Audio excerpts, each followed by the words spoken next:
a classic example is what's going on with Kristi Noem. Even on Newsmax, she's getting bodied about Kim Jong-un in her book. Now I got to figure out where I said it. Give me a sec to find this. Okay, there was a dude. Lauren Boebert is frightening looking, dude. She has changed her look, dude. What is this with her, like Charles Manson, fucking Sadie Mae Glutz hairdo that she's parting it in the middle now with those glasses and those eyebrows, dude? Jesus, don't want to run into her in a fucking dark alley. She's frightening. All right, that's not. Oh, this one. Here it is. You there, but going back to what you said a moment ago, maybe not lying to the American people, and I think this is important to talk about because the book's called No Going Back: The Truth on What's Wrong with Politics. And I think part of the problem with politics today is that politicians aren't honest with the American people. So if you asked me a month ago, who's at the top of the list to run with Donald Trump, I would have said your name. If you asked me that same question this morning, I don't even think you're on the list. Really? So my question for you, is that? yes, really, and it's because of things that have come out in this book, like your claims that you met Kim Jong-un, and then over the last week, I've been to the DMZ. I've been to that area. What I've said is that did you stare down Kim Jong-un? Let me, Governor, 1 second. I will give you an opportunity to respond. I just want to get this out there. So here's the quote from the book.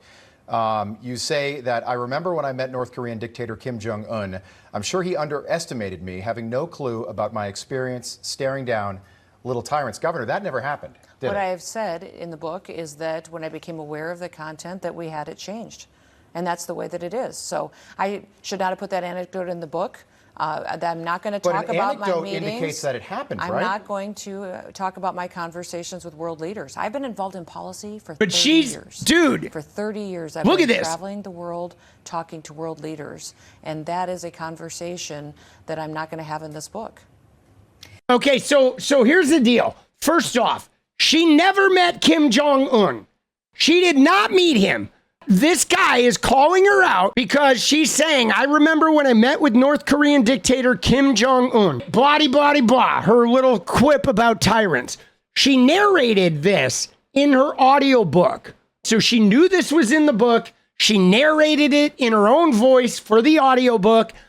It's a lie. This never happened. She never met him. She lied. Now, this guy, a Newsmax dude, is giving her hell and saying, wow, you actually lied. That's not true. Calling it out. Now she is scrambling and like displaying some type of mental illness response where she's saying she's been to the DMZ. She won't admit that she lied. She's like, oh, we're changing the content when I found out about this, which is another lie because she narrated the audiobook, right? So all of this is going on to just bury her, and her response is to break out a shovel and just dig herself a deeper hole. But the reason why I'm bringing this up is because nobody does this to Donald Trump, okay? Donald Trump goes on these news shows and outright lies. 60 Minutes, Sean Hannity, whatever. The CNN town hall with Caitlin Collins, the one that I got banned on Twitch, but they don't call out Donald Trump. And that's really interesting. That's really interesting how there's this weird double standard where men can lie with impunity on these shows and they don't get any pushback. Maybe occasionally, but for the most part, men can go on these shows, lie with impunity, and there's no fucking pushback. But a woman goes on these shows and gets caught in one lie, and they're going to bury her.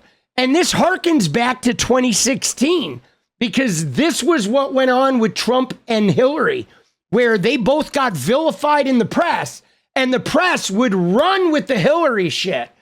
But her emails, bleach scrubbing the hard drive, and all this fucking bullshit, much of which turned out to not be true, but they ran with it and they pressed her. And even at the debates, they took this sort of antagonistic tone with Hillary, but they don't do it with Trump. Men get the fucking pass. And that's really something to notice here, that even across Republican and Democrat and the different stratum of power, the men are playing on a different playing field than the women when it comes to being called out on their integrity. But my God, her response here is just so unhinged. At the top of the list to run with Donald Trump, I would have said your name.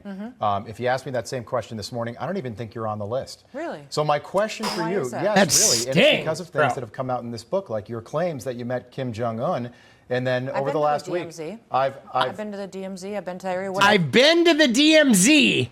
That's not meeting Kim Jong-un. I've been to Florida. Okay, I have not met Ron DeSantis. You know what I'm saying? You know what I'm saying?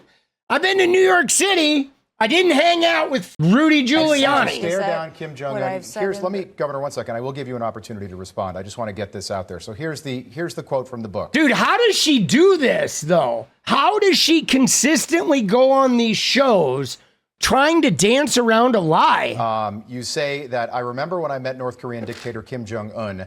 I'm sure he underestimated me, having no clue about my experience staring down little tyrants. Governor, that never happened, did What it? I have said in the book is that when I became aware of the content, that we had it changed. And that's the way that it is. So I should not have put that anecdote in the book. I'm not going to talk about my meetings. But an anecdote indicates that it happened, right? I'm not going to talk about my conversations with world leaders. I've been involved in policy for 30 years. For 30 years, I've been traveling the world, talking to world leaders. And that is a conversation that I'm not going to have in this book. So I've answered that in interviews already. I've been very forthright. Dude. And I think that a typical politician wouldn't be that honest. As soon as it became to my attention, I asked for the content to be changed, and it has been. Dude, that's a lie, though, because she did the audiobook. Dude, she has just decimated her political career. I think her political career is over. I don't think she'll ever recover from this. I honestly don't. I think she's done. I'm done. not asking you about the details of this alleged meeting. I'm asking if the meeting actually happened. I don't think it did. And I think if it did, you'd be able to confirm for me that, yes, it did. And here's when it happened. It happened, say, at such and such a date or a month, or you don't have to be specific. I'm not going to talk about my conversations with You're going to world continue leaders. to have to answer this question then. I don't think so, because the average American citizen is more worried about the border. They're more worried about what we see in a White House and a president that since January has gone. I don't think they are. We're more worried about you being a fucking liar. And misled the American people over 150 times, and nobody pushes him on what he says, that he was imprisoned with Nelson Mandela, that he drove an 18-wheeler, that his uncle was eaten by cannibals, that he started the civil rights movement. There is a hypocrisy in the media today, and I would like to see that the American people know and recognize the difference, that they want leaders who actually will go forward and give them a way that they can elect people who want to represent them and fight for them. Governor, that's a very good point, and I'm not deliberately trying to be adversarial. Donald Trump winning in November is very important. Yes, it is. And I think that whoever he chooses to be. See, this is really interesting, right? Because going back to that thing, talking about news bias, here's a newscaster for Newsmax openly saying Donald Trump winning in November is very important. And again, I think at one point you were at the top of that list, but you're going to get questions a lot more difficult than that. The thing that's very interesting to me is the only person who will decide is Donald Trump. He will decide, and he knows that I think he should pick the person that will help him win. Yeah, Donald Trump ain't going to pick you. She's not even on the list. She wasn't even at Mar-a-Lago. But here's something to look at, because look at what politics has done to this woman. If you look at Kristi Noem when she first got into politics, okay, look at how she looked originally when she got into politics.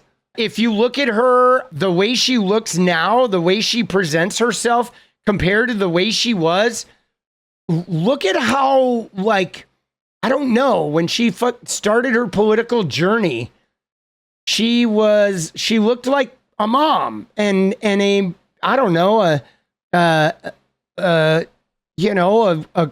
little bit like maybe a law professional but she certainly looks like far more real and relatable in these photos. And now she is just like stern and dark. I don't know. She's become so grizzled. Now, if you look at her recent pictures, she has this dark style now. It's almost like the Kim Guilfoyle. I mean, she looks just like her. This is like the new look for Republican women. Bro, this crazy, like dark, like lip injections, like crazy shit. That's the wild new look for Republican women. And you go to Mar-a-Lago and all the Republican women sort of look like that. It's like this weird, and now even with Lauren Boebert today, she's fucking getting in on this weird new look. Like, I don't know what it is. The Republican look is hair split, middle part. They're starting to look like one another. Are you noticing this? It's getting weird out here, guys. Where something about these culture wars, I don't know, man. They're starting to look like one another. Freaks me out a little bit.